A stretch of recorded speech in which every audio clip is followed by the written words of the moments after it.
Hi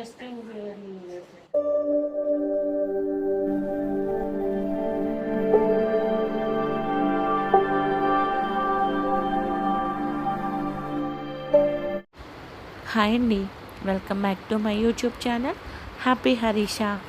ఎలా ఉన్నారు అందరూ? ఐ హోప్ అందరూ బాగున్నారు అనుకుంటున్నాను. ఈ వీడియో వచ్చేసి మండే రోజు వ్లాగ్ అండి. సో మండే రోజు ఇంకా పిల్లలకైతే లాస్ట్ డే ఎగ్జామ్. వాళ్ళైతే స్కూల్కి వెళ్ళిపోయారు అండ్ మా హస్బెండ్ కూడా ఆఫీస్కి వెళ్ళిపోయారు. ఆ రోజు కొంచెం ఎక్కువ వర్క్ ఉందని తను మార్నింగే వెళ్ళిపోయారు. తను వెళ్ళిపోయి తర్వాత నేను ఇంకా ఇంట్లో పని అది చేసుకున్నా. తను లంచ్ తీసుకెళ్ళలేదు. ఇంకా ఇక్కడైతే నేను లంచ్ ప్రిపేర్ చేసుకుంటున్నాను. యాక్చువల్గా ఇక్కడ లంచ్కి వచ్చేసి నేను బటర్ నాన్స్ చేస్తున్నాను. అది చెప్పాను కదా, చాలాసార్లు నేను మైదా అయితే ఏం ఉండదు ఇంట్లో, అసలు యూజ్ చేయను అని చెప్పేసి. అయితే మొన్న సెకండ్న మా హస్బెండ్ బర్త్డే ఉంది కదా, చాలా డేస్ అవుతుంది ఇంట్లో అట్లా కేక్ ప్రిపేర్ చేసి, బర్త్డే కానీ ఏదన్నా అకేషన్కి. అంతకుముందైతే ఇంట్లోనే చేసుకునేదాన్ని మైదాతోనే. విప్పింగ్ క్రీమ్ ఉంటుంది కదా, విప్పింగ్ క్రీమ్ యూజ్ చేసి మంచిగా డెకరేట్ చేసుకోవటం, పేస్ట్రీ లాగా ఇవన్నీ అప్పుడు చేసేదాన్ని ఒక 3-4 ఇయర్స్ బ్యాక్. ఇంకా అసలు ఈ మధ్య అయితే ఇంకా అట్లాంటిది ఏం యూజ్ చేయట్లేదు, మైదా అది ఏం తీసుకురావట్లేదు. అయితే మొన్న బర్త్డేకి చేద్దాం కదా, చాలా డేస్ అవుతుందని చెప్పేసి నేను మైదా తీసుకొచ్చాను. అండ్ ఫస్ట్ అయితే కేక్ కూడా కేక్ పెట్టేసిన తర్వాత విప్పింగ్ క్రీమ్ ఉంటుంది కదా, సో ఆ విప్పింగ్ క్రీమ్ కోసం అయితే చాలా ట్రై చేశాను. నేను అంతకుముందు చేసినప్పుడు 3-4 ఇయర్స్ బ్యాక్ డైరెక్ట్గా విప్పింగ్ క్రీమ్ దొరికేది, దానిలో ఐసింగ్ షుగర్ అది వేసుకొని బాగా బీట్ చేసుకొని పేస్ట్రీ లాగా అట్లా చేసుకునేదాన్ని. బట్ ఇప్పుడైతే అట్లా విప్పింగ్ క్రీమ్ దొరకట్లేదంట, విప్పింగ్ క్రీమ్ పౌడర్ అని దొరుకుతుంది. బట్ నాకైతే ఆ పౌడర్తో ఎలా చేయాలో తెలియదు అనమాట. నేను ఎప్పుడు ట్రై చేయలేదు. మా ఏరియాలో అయితే ఒక 2-3 కిలోమీటర్స్ వరకు ఆ విప్పింగ్ క్రీమ్ కోసం వెతికాము ఆ రోజు చేద్దామనేసి, బట్ దొరకలేదు. ఆ రోజు తీసుకొచ్చిన మైదా ఉంది. ఇంకా బటర్ నాన్స్ చేసి కూడా ఆల్మోస్ట్ ఒక 3-4 ఇయర్స్ అవుతుంది బటర్ నాన్ తిని అండ్ ఇంట్లో చేసి కూడా. సో ఎలాగో తెచ్చుకున్నాను, కొంచెం మైదా ఉంది కదా, ఈసారి చేద్దాము, కొంచెం లాస్ట్ డే కదా, ఎప్పుడు అదే చపాతీలా కాకుండా కొంచెం నాన్స్ చేద్దాం కదా అనేసి అయితే ఇక్కడ నేను బటర్ నాన్ చేస్తున్నాను. లేకపోతే నార్మల్గా అయితే మైదా ఉండదు కాబట్టి ఇవేం చేయను. ఓకేనా, దానికోసం ఫస్ట్ అయితే ఒక బౌల్ తీసుకొని నేను 2 కప్స్ మైదా వేసుకున్నానండి. దాని తర్వాత దానిలో కొంచెం బేకింగ్ పౌడర్, కొంచెం బేకింగ్ సోడా అండ్ ఒక 1/2 కప్ వరకు కర్డ్ వేసుకొని కావలసినంత వాటర్ కలుపుకొని, చపాతీ పిండి కన్నా కొంచెం మెత్తగా కలుపుకోండి. పిండి అనేది మీరు ఎంత ఎక్కువసేపు కలుపుకుంటే నాన్స్ అనేవి అంత సాఫ్ట్గా ఉంటాయి. లేదు అంటే కొన్నిసార్లు నాన్స్ హోటల్లో అట్లా మనం ఆర్డర్ ఇచ్చి తెప్పించుకున్నాం అనుకోండి, ఎట్లా ఉంటాయి, గట్టిగా అప్పడాలాగా ఉంటాయి కదా, అట్లా అయిపోతాయి. అలా కాకుండా కొంచెం ఎక్కువసేపు కనుక మీరు కలుపుకున్నారు పిండి అంటే బాగుంటుంది. కలుపుకున్న తర్వాత నేను లాస్ట్లో కొంచెం నూనె యాడ్ చేసి మళ్ళీ ఒకసారి మంచిగా కలుపుకొని దాన్ని అయితే మూత పెట్టేసుకొని పక్కన పెట్టుకోవాలి. మీకు టైం ఉంది అనుకుంటే 1 అవర్ వరకైనా అట్లా పెట్టుకుంటే మంచిగా సాఫ్ట్గా అవుతాయి. దాని తర్వాత నేను అక్కడ అదంతా కూడా క్లియర్ చేసుకుంటున్నాను. ఈ బేకింగ్ పౌడర్ ఇవన్నీ తెచ్చాను కదా, అవన్నీ మళ్ళీ ఫ్రిడ్జ్లో పెట్టేసుకొని దీనికి కాంబినేషన్ వచ్చేసి నేను పన్నీర్ కర్రీ చేద్దామని చెప్పేసి ఏవైతే కావాలో అవన్నీ ఫ్రిడ్జ్లో తెచ్చుకున్నానమాట. బయటకు తెచ్చుకొని ఫస్ట్ కొంచెం మార్నింగ్ నుంచి ఉన్న అవైతే బ్రేక్ఫాస్ట్ అవి చేస్తాం కదా, ఆ గిన్నెలో అవన్నీ ఉన్నాయి. ఫస్ట్ నైట్ కడుక్కున్నవి అవన్నీ నీట్గా సర్దుకున్నాక ఈ కూర ఏదైతే ఉందో అది స్టవ్ మీద వేసేసి కొంచెం గిన్నెలు కడుక్కుందాం కదా అనేసి అయితే ఫస్ట్ ఆ వెసల్స్ అవన్నీ కూడా నీట్గా ఎక్కడొక్కడ ర్యాక్లో పెట్టేసుకున్నాను. దాని తర్వాత అయితే ఇక్కడ టమాటోస్, యాక్చువల్గా ఇక్కడైతే నేను ఏవో సాంగ్స్ వింటున్నాను. సో ఆ సాంగ్సే కొంచెం హమ్ చేస్తూ నేనైతే ఇంక పని చేసుకుంటున్నానండి. ఫస్ట్ చెప్పాను కదా, టమాటోస్ అను కొంచెం పన్నీర్ బటర్ మసాలా లాగా చేద్దాం కదా అనేసి అయితే కడాయి పన్నీర్ బటర్ మసాలా అన్నీ కలిపి అన్నమాట. సో పర్టికులర్గా ఇలానే చేయాలి అట్లా ఏమి ఉండదండి. ఆ రోజు ఇంట్లో ఉన్న వెజిటేబుల్స్ని బట్టి అయితే చేస్తాను. ఎందుకంటే పన్నీర్ ఎలా చేసినా పిల్లలు తింటారు మా ఇంట్లో ఇష్టంగానే కాబట్టి. సో ఇంకొక క్యాప్సికమ్ ఉంటే కొంచెం ఒక క్యాప్సికమ్ కూడా వేసేసి బటర్ మసాలా అండ్ కడాయి పన్నీరు కలిపేసి చేస్తున్నాను ఇక్కడ. సో కర్రీ రెసిపీ అయితే మీకు అట్లా ఏం షేర్ చేయట్లేదు. చాలాసార్లు నా వీడియోస్లో అయితే చూపించాను కదా పన్నీర్ కర్రీ అనేసి. ఫస్ట్ ఇంకా కూర అయితే స్టవ్ మీద అది వేసేసి గిన్నెలు అయితే కడిగేసుకుంటున్నాను. సో ఇవంతా టమాటోస్ ఇవన్నీ మగ్గేలోపు అయితే అవి వాష్ చేసుకుంటే పని అయిపోతాయి. సో మ్యాక్సిమం వీలున్నంత వరకు కూడా ఇట్లా ఎట్ టైం 1 or 2 అట్లా వర్క్ చేసుకోవడానికే చూస్తుంటాను. వీలుని బట్టి తొందరగా అయిపోతుంది కదా. సో దానికోసం అయితే ఫస్ట్ ఆ ప్లాట్ఫామ్ ఏదైతే ఉందో నేను మ్యాక్సిమం కడిగిన తర్వాత కొంచెం సేపు ప్లాట్ఫామ్ మీదే ఉంచుకుంటాను. ఉంచిన తర్వాత అప్పుడు టబ్లోకి షిఫ్ట్ చేసుకుంటాను. మ్యాక్సిమం వాటర్ అంతా కూడా ప్లాట్ఫామ్ మీదే కారిపోతుంది నాకు, ఆ వెసల్స్లో ఉన్నవంతా కూడా. అందుకని ఫస్ట్ అక్కడంతా నీట్గా క్లీన్ చేసేసుకుంటున్నాను. సో కడిగిన గిన్నెలు అక్కడే పెట్టుకుంటాను కదా అనేసి. ఎవరైనా ఫస్ట్ టైం నా ఛానల్లో చూస్తున్నారు అంటే ప్లీజ్ వీడియో చూసిన తర్వాత నచ్చితే డెఫినెట్గా లైక్ చేయండి, షేర్ చేయండి, సబ్స్క్రైబ్ చేసుకోవటం మాత్రం మర్చిపోకండి. పక్కనే ఉన్న బెల్ని క్లిక్ చేస్తే నేను ఎలాంటి వీడియో అప్లోడ్ చేసినా నోటిఫికేషన్ అనేది మీ దాకా వస్తుంది. మన వీడియోస్ అన్నీ కూడా every alternate days morning 11 o'clock upload చేస్తూ ఉంటాను. ఓకేనా? ఛానల్ని చూసి నచ్చింది అంటే డెఫినెట్గా సబ్స్క్రైబ్ చేసుకొని సపోర్ట్ చేయండి. సో ఇక్కడ మన కర్రీ అయితే రెడీ అయిపోయిందండి. ఆల్మోస్ట్ ఇంకో 2 to 3 minutes కుక్ అయితే సరిపోతుంది. సో చూడండి, మామూలుగా అయితే మనం బటర్ మసాలాలో క్యాప్సికమ్ వేయం కదా, బట్ నేనైతే ఇక్కడ క్యాప్సికమ్ కూడా వేసి చేశాను. సో కర్రీ అయితే అయిపోయింది. ఇంకా పిల్లలు వచ్చే టైం కూడా అయిపోతుంది. ఆఫ్టర్నూన్ 12 అట్లా అవుతుంది టైము. ఇక ఆల్మోస్ట్ ఒక 1 hour అయితే ఇది మొత్తం నానిపోయింది. మనం కలుపుకున్న ఈ మైదా బ్యాటర్ ఏదైతే ఉందో దీన్ని ఫస్ట్ మనం చిన్న చపాతీకి ఎట్లయితే చిన్న చిన్న బాల్స్ చేసుకుంటామో, మరి అంత చిన్నవి కాకుండా కొంచెం మీడియం సైజు బాల్స్ లాగా మీకు ఎన్ని కావాలంటే అన్ని చేసుకోండి. సో నేను ఇక్కడ మా ముగ్గురు కోసం ప్రిపేర్ చేస్తున్నాను. ఓకేనా? ఇట్లా వీటిని ముందు చిన్న చిన్న బాల్స్ పార్టీషన్ లాగా అయితే డివైడ్ చేసుకోండి. దాని తర్వాత కొంచెం మైదా అనేది చల్లేసి చాలా ఈజీగానే స్ప్రెడ్ అవుతుంది. చాలా స్మూత్గా కలుపుకుంటాం కాబట్టి దీన్ని మీరు కొంచెం ఓవెల్ షేప్లో ఒత్తుకోండి. మరి చపాతీలాగా రౌండ్గా ఉండవు కదా బటర్ నాన్స్, అందుకే కొంచెం ఓవెల్ షేప్ అట్లా అయితే మంచిగా ప్రెస్ చేసేసుకోండి. ఈ లోపు అయితే పెనం బాగా కాలిందండి. ఆల్రెడీ నేను ఒక 2-3 చేసుకున్నాను. చూడండి, చాలా ఈజీగా స్ప్రెడ్ అవుతుంది కదా. దాని తర్వాత కొంచెం వాటర్ తీసుకొని 1 side ఇట్లా వాటర్ అప్లై చేయండి. దాని తర్వాత బాగా హీట్ అయిన పెనం మీద మనం ఏదైతే వాటర్ అప్లై చేసుకున్నామో అది పెనం వైపు ఉండేలాగా, అంటే వాటర్ వేసింది పెనం సైడ్ ఉండేలాగా ఇది వేసుకోండి, దాని మీద వేసేసుకోండి. దీన్ని బాగా కొంచెం సేపు అయితే కుక్ అవనిండి. పైన అయితే దాని మీద బబుల్స్ లాగా అయితే ఫామ్ అవుతుంది. సో చూడండి, నేను ఆల్రెడీ ఒక 2-3 అయితే చేసుకున్నాను. చాలా సాఫ్ట్గా ఉన్నాయండి, బాగున్నాయి టేస్ట్ కూడా. మరి 2 చేసుకున్నాము ముగ్గురం కూడా, అంత హెవీగా కూడా ఏం లేదు. పన్నీర్ కర్రీ ఉంది కదా, మంచిగా అయితే ఫుల్ అయిపోయింది కడుపు అయితే. సో చూడండి, కొంచెం ఇట్లా బబుల్స్ లాగా అట్లా వస్తున్నాయి కదా. సో ఇట్లాంటి టైంలోనే మనం ఇట్లా పెనాన్ని టర్న్ చేసుకోవాలి. మీరు ఐరన్ తవా తీసుకున్నారు అనుకోండి, మంచిగా మనం వాటర్ స్ప్రెడ్ చేసాం కాబట్టి అది దానికి అతుక్కొని మంచిగా కాలుతుంది. లేదు మీరు నాన్ స్టిక్ తీసుకున్నారనుకోండి, నాన్ స్టిక్ తీసుకున్నప్పుడు దాన్ని మనం ఎట్లా డైరెక్ట్గా మంట మీద కాల్చుకోవచ్చు సెకండ్ సైడ్. బట్ నేను ఐరన్ తవా తీసుకున్నాను కాబట్టి మంచిగా నాకైతే దానికి అంటుకొని అయితే 2 పక్కల నీట్గా కాలింది.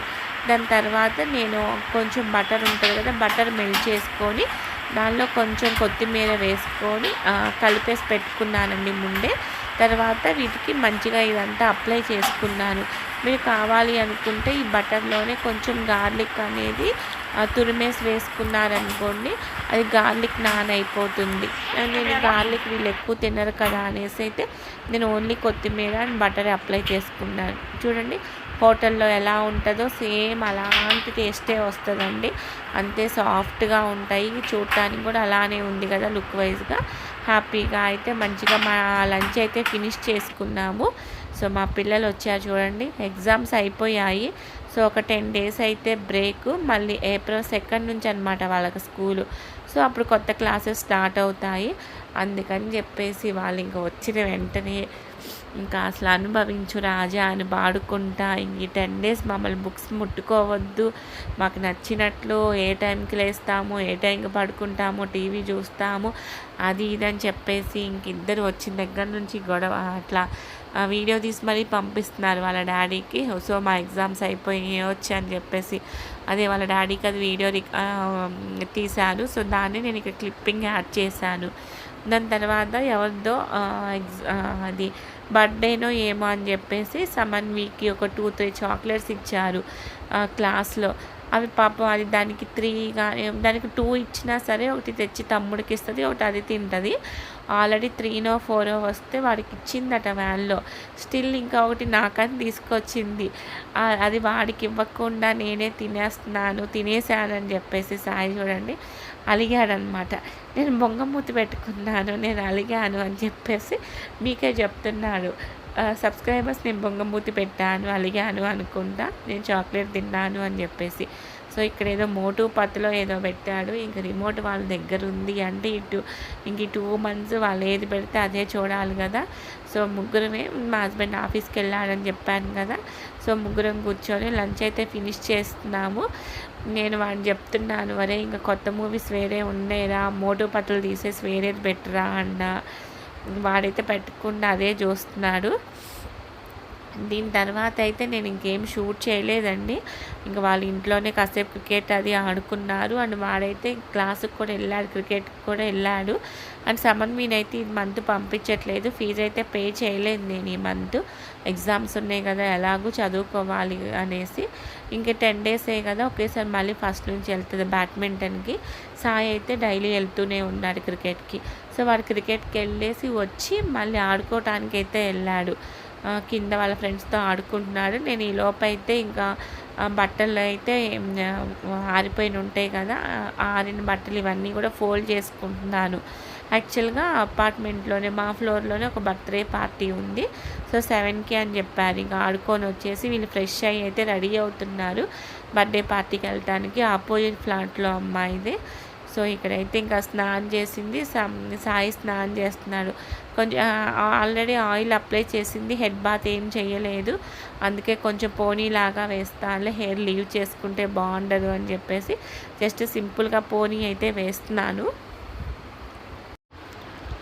సమన్వి హెయిర్ చూడటానికి కొంచెం సిల్కీగా అట్లానే ఉంటుంది కానీ ఎట్లా స్ట్రైట్గా అట్లానే, కానీ తొందరగా బాగా చిక్కులు పడతాయి అన్నమాట హెయిర్ లీవ్ చేసామంటే. కానీ తనకేమో హెయిర్ లీవ్ చేసుకోవడం ఎక్కువ ఇష్టం. మ్యాక్సిమం అయితే ఇక స్కూల్ నుంచి వచ్చిందంటే బయటికి వెళ్తుందంటే పోనీయే వేసుకుంటుంది. మరీ హెయిర్ లీవ్ చేస్తే అయితే అసలే ఊరుకోను అని చెప్పేసి హెయిర్ పెరిగింది కట్ చేయమని చెప్పేసి రోజు గొడవ. ఇప్పటికే హాఫ్ కట్ చేశాను, ఇంక నేనైతే కట్ చేయను అని చెప్పేసి అలానే ఉంచుతున్నాను. సో మరీ ఇంకా నార్మల్ పోనీ లాగా కాకుండా ఇట్లా కొంచెం సైడ్కి అయితే పార్టీషన్ లాగా తీసేసి కొంచెం హెయిర్ అయితే ఇట్లా ముందుకు వదిలేసాను. మిగతా హెయిర్ అంతా కూడా మంచిగా నీట్గా దువ్వేసి జస్ట్ అయితే ఒక రబ్బర్ బ్యాండ్ పెట్టేసుకుంటున్నాను. దాని తర్వాత ఏదైతే ముందు తీసుకొని వదిలేసాను కదా, జస్ట్ దాన్ని కొంచెం ట్విస్ట్ చేసినట్లు చేసేసి ఈ రబ్బర్ బ్యాండ్ చుట్టూ వేస్తాను. అంతే, సింపుల్ అండి. కాకపోతే కొంచెం మరీ నార్మల్ పోనీ లాగా కాకుండా కొంచెం డిఫరెంట్గా కనిపిస్తుంది అంతే. నా కోల్డ్ తగ్గింది, కొంచెం తగ్గినట్లే మళ్ళీ కొంచెం ఈరోజు మళ్ళీ కోల్డ్గా అనిపిస్తుంది. ప్లస్ దాంతో అయితే ఇప్పుడు ఇంకా పార్టీలో బర్త్డే పార్టీలో కేక్ కట్ చేస్తారు కదా, తను కేక్ పంపిస్తే నేను అది కూడా తిన్నాను. ప్లస్ ఏసీ వేసుకుంటున్నాము, ఫుల్ సమ్మర్గా ఉంటుంది కదా. అసలు మార్చి ఎండింగ్ కూడా అవ్వలేదు, ఫుల్ సమ్మర్గా అనిపిస్తుంది. ఏసీ వేసుకుంటున్నాము అన్నీ కలిపి. నాకైతే ఇప్పుడు వాయిస్ ఓవర్ ఇస్తున్నా కూడా ఎట్లా కొంచెం జలుబులాగే అనిపిస్తుంది. మీకు వాయిస్లో కానీ మధ్యలో సౌండ్స్ కానీ తెలుస్తుండొచ్చు. ఓకేనా. సో చెప్పాను కదా, ముందు ఏదైతే హెయిర్ లీవ్ చేశానో దాన్ని జస్ట్ ట్విస్ట్ చేసుకున్నట్లు చేసుకొని కొంచెం ఈ చెవి వెనక నుంచి ఆ హెయిర్ పోనీకి బ్యాండ్ ఉంటుంది కదా, ఆ బ్యాండ్ చుట్టూ వేసేసి యూ పిన్ ఉంటుంది కదా, యూ పిన్ పెట్టేశారు. అంతే, సింపుల్గానే రెడీ అయిపోయారు. ఇంకా సో అంతే. డిన్నర్ కూడా వాళ్ళు అక్కడే ఫినిష్ చేసుకొని వచ్చారు. ఇంకా ఎక్స్ట్రా సపరేట్గా డిన్నర్ ఏం చేయలేదు. మా హస్బెండ్ వచ్చిన తర్వాత ఇంకా ఆఫ్టర్నూన్ చేసిన కర్రీ అయితే ఇంకా ఉంది, పన్నీర్ కర్రీ. సో ఇంకా 2 చపాతీస్ చేసుకొని అయితే నేను తను తినేసేసాము. దాని తర్వాత ఇక్కడైతే నేను మీకు ఒక మంచి రెసిపీ కాదు, ఒక మంచి బ్యాటర్ చూపిస్తాను. Multigrain dosa batter. సో దానికోసం అయితే ఫస్ట్ ఇట్లా ఒక కప్పు నేను బియ్యం తీసుకున్నాను. మీరు ఏ బియ్యమైనా తీసుకోవచ్చు, అంటే రేషన్ బియ్యం కానివ్వండి, నార్మల్ బియ్యము, లేకపోతే బ్రౌన్ రైసు, మీ ఇష్టం ఏదైనా తీసుకోవచ్చు. అది ఒక కప్పు తీసుకున్నాను. అండ్ ఒక హాఫ్ కాదు, పావు కప్పు వచ్చేసి బొబ్బర్లు, అండ్ పావు కప్పు రాగులు, అండ్ పావు కప్పు శనగలు. అండ్ నేను తీసుకునే అన్నీ కూడా పావు కప్పు క్వాంటిటీలో తీసుకుంటున్నాను, మిగతావన్నీ కూడా. ఇక్కడ వచ్చేసి మినపగుండ్లు ఉంటాయి కదా, మినపగుండ్లు మీరు ఇవైనా తీసుకోవచ్చు, లేదు పొట్టుపప్పు అయినా తీసుకోవచ్చు. అవి కూడా పావు కప్పు. అండ్ పావు కప్పు కందిపప్పు. ఇప్పుడు మనం తీసుకుంటున్నవన్నీ కూడా హై ప్రోటీన్ ఉంటాయండి. సో మంచిగా మార్నింగ్ టైంలో బ్రేక్ఫాస్ట్కి అయితే హ్యాపీగా ఇది చాలా బాగుంటుంది. అని ఇక్కడ పావు కప్పు శనగలు తీసుకున్నాను, శనగపప్పు తీసుకున్నాను, పచ్చి శనగపప్పు. అండ్ పావు కప్పు పెసలు, ముడి పెసలు తీసుకున్నాను. మీ దగ్గర లేకపోతే పెసరపప్పు అయినా తీసుకోవచ్చు. అండ్ పావు కప్పు అవిసె గింజలు తీసుకున్నాను. సో అవిసె గింజలు కూడా మంచిగా మెడికల్ వాల్యూస్ ఉంటాయి. సో అందరికీ తెలిసిందే కదా. సో అండ్ పావు కప్పు సగ్గుబియ్యం. మీరు సగ్గుబియ్యం ప్లేస్లో కావాలి అంటే అటుకులు ఉంటాయి కదా, అటుకులైనా తీసుకోవచ్చు. నేనైతే సగ్గుబియ్యం తీసుకున్నాను. సో చెప్పాను కదా, ఇవన్నీ కూడా పావు కప్పు క్వాంటిటీతో నేను 9 టైప్స్ తీసుకున్నాను. ఇవే 9 తీసుకోవాలని కాదు, మీరు కావాలి అంటే మిల్లెట్స్ యాడ్ చేసుకోవచ్చు, ఇంకా రాజ్మా యాడ్ చేసుకోవచ్చు, మీ దగ్గర ఉన్నవి ఏవైనా యాడ్ చేసుకోవచ్చు. నేను ఇక్కడ 1 కప్పు రైస్కి 2 కప్పుల మిగతావన్నీ కూడా యాడ్ చేశాను, అన్నీ కలిపి. ఓకేనా. మొత్తం దీనిలో నేను ఇప్పుడు 10 టైప్స్ వేసాను అనమాట, బియ్యంతో కలిపి. ఇవన్నీ వేసి బాగా కలుపుకున్నాక దీనిలో మంచిగా వాటర్ వేసి ఒక 2-3 టైమ్స్ అనేది బాగా వాష్ చేసుకోండి. ఓకేనా. మళ్ళీ చెప్తున్నానండి, ఇక్కడ 1 కప్పు బియ్యానికి నేను మిగతా 2 కప్పుల అన్నీ యాడ్ చేసుకున్నాను, మిగతావన్నీ కూడా. ఓకేనా. 9 టైప్స్ యాడ్ చేసుకున్నాను, బియ్యంతో కలిపి మొత్తం 10 టైప్స్. ఓకేనా. ఇవన్నీ మంచిగా వాష్ చేసుకొని వాటర్ పోసేసి మామూలుగానే ఒక 5 to 6 అవర్స్ మనం ఎలా అయితే నానబెట్టుకుంటామో అలానే ఇవన్నీ నానిన తర్వాత మనం మిక్సీ వేసేసుకోవటమేనండి, కొంచెం వాటర్ యాడ్ చేసుకొని. సో దీన్ని నైట్ అంతా కూడా మంచిగా అలా మూత పెట్టి ఉంచుకున్నామంటే నెక్స్ట్ డే మార్నింగ్కి మంచిగా పులుస్తుంది, దోశలు వేసుకోవడానికి రెడీ అవుతుంది. చాలా చాలా ప్రోటీన్ రిచ్ దోశ. మార్నింగ్ టైంలో బ్రేక్ఫాస్ట్కి అయితే చాలా బాగా హెల్ప్ అవుతుంది. ఎక్కువ కార్బోహైడ్రేట్స్ ఉన్న దోశలు కాకుండా ఇట్లాంటివి ట్రై చేయండి. హెల్త్కి హెల్త్ వస్తుంది, టేస్ట్ కూడా సూపర్ ఉంటుంది.